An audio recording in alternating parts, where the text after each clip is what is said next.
Hello friends, আজকে আমি তোমাদের সামনে শিম ভর্তা বা বাটা নিয়ে হাজির হয়ে গেছি। পুরো ভিডিওটা কন্টিনিউ দেখতে থাকো। শিম ভালো করে ধুয়ে পরিষ্কার করে তারপরে গরম জলে সেদ্ধ বসিয়ে দিয়েছি। আর শিমটা দেখো কত সুন্দর সেদ্ধ হয়ে গেছে।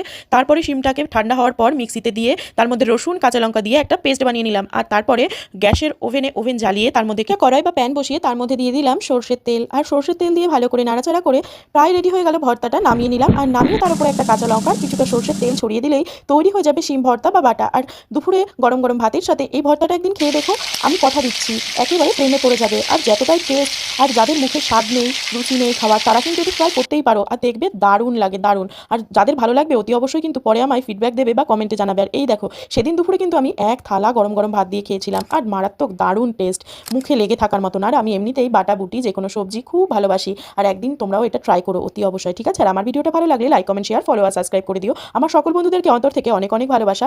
আর সকলকে বলবো সকলের পাশে থেকো ভালোবাসা দিয়ে। আর এটুকুনি বলেই রাখছি, বাই, টাটা।